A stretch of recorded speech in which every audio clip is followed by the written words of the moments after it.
So what did we learn? I recently showed off a video that was almost fully produced on the LG V40. From writing the script to shooting the main talking points, editing, rendering a 4K video file, and uploading it to the YouTubes, all from my phone. But there were more than a few small issues. First up, I want to be completely honest about the production time. In that video, I casually throw out there that I was producing this while rendering a video from my main workstation. It took my poor, aged desktop PC almost 4 hours to finish rendering my iPhone XS camera review. It's something I'm really conscious about with my next PC build. When I'm rendering a video, that machine is out of commission, and I have to go elsewhere to keep working. That's just downtime for me. So I thought it would be fun to see if I could fill in some of those gaps with my phone, and then that experiment just kind of kept snowballing. That V40 produced video was almost completely accomplished from soup to nuts while my main desktop was occupied. And I wanted to show you, warts and all, what that really looked like, especially for not being as familiar with the V40 as I maybe should have been to undertake a project like that. Obviously, number one, the main issue with that video, I borked the white balance. See, I went out of my way to get some of those B-roll and establishing shots done first, and I set the white balance so that it would line up with 3 different cameras. I had the G7, my V30, and my Panasonic G85 all contributing. What's awesome about these G and V series phones is that you can better lock in a video look, which seamlessly or more seamlessly moves you between different types of cameras. And I thought I was so clever manually setting that white balance that when I then went to shoot video of myself, I did not readjust, and I probably should have just moved that back to auto white balance because it's not a great look. And believe it or not, it was even worse than what you saw in that video. Thankfully, PowerDirector has some decent color correction tools, but you can't unbake that pie when it's off by that much. Second, we're talking about a mainline production situation. I'm using my phone as a proper camera.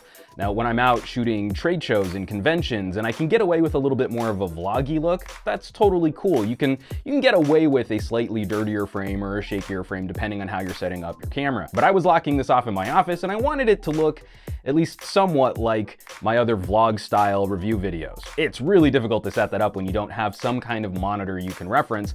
So I linked my V40 up with the TV in my office. It's not the best TV, but it got the job done. One of the more frustrating gripes I have with the V40, and this is if the claim from LG is that this phone is for content creators and it's supposed to deliver almost professional grade results, like the LG G7, they have removed the support. They've removed the functionality of being able to get an HDMI out of the USB-C jack on the phone. So to get some kind of monitor I could rely on, I had to resort to wireless. This worked great for writing the script. I liked having the larger palette and that slight lag, that slight delay between keystrokes and what popped up on the TV, not a deal breaker. This did complicate the video production though. I really wish we still had that HDMI support like we do on my V30. I was shooting 80 megabit per second UHD video at 60 frames per second and linking that to a Wi-Fi adapter. I think I found the V40's limit for keeping streams and recording all going at the same time. Frame rate started bouncing around severely between 48 frames per second and 52 frames per second as I was measuring in my video editing software. And this further complicates the process of getting work done in PowerDirector. If you want to have multiple video tracks and overlays, you need to go through PowerDirector's transcoding. Well, PowerDirector's transcoding works really well if you're giving it a good, clean, consistent frame rate. And anyone who's worked with video knows once you start moving some of that stuff around, what software does to interpolate frames and to combine and squish frames can look really soft. Then you look at some of the cutaways and you can see how much clearer and how much sharper the video gets because we don't have that funky frame manipulation going on. I have to say, it's more than just a little bit impressive that the phone was able to keep up as well as it did. It's no small feat delivering an average of around 50 frames per second while linked up to an external monitor over Wi-Fi.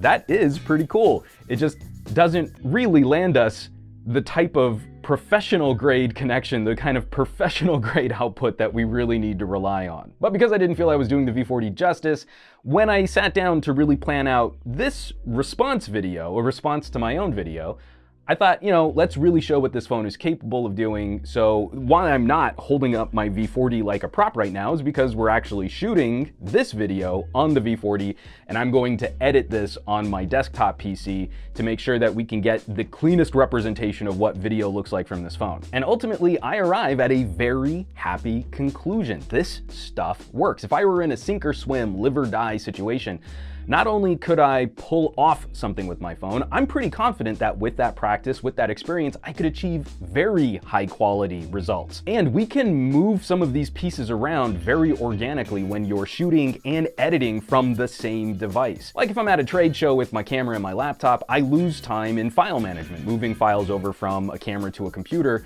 whereas I'm able to streamline that process, even though I know that the editing process might take me a little longer than when I'm at my desktop. It's not just because I have to situation. There could be certain styles of video, certain styles of production that start leaning more towards this mobile first idea. Just a small part of a larger overall productivity conversation that we should be having with consumer electronics.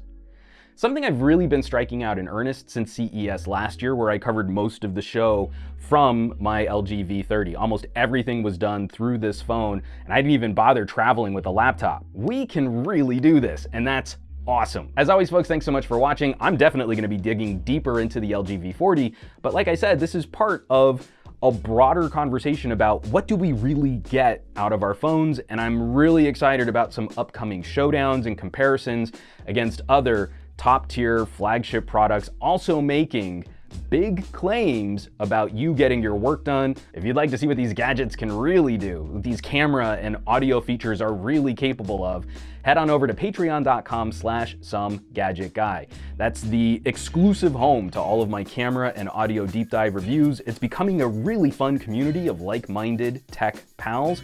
And there are also some other fun perks that you'll get, like early access to videos, behind the scenes, production diaries. I hope you check it out. Patreon.com/SomeGadgetGuy. Now, you know where you can find me around the rest of the internet, at SomeGadgetGuy on the Twitters, the Facebooks, and the Instagrams, and I will catch you all on the next review.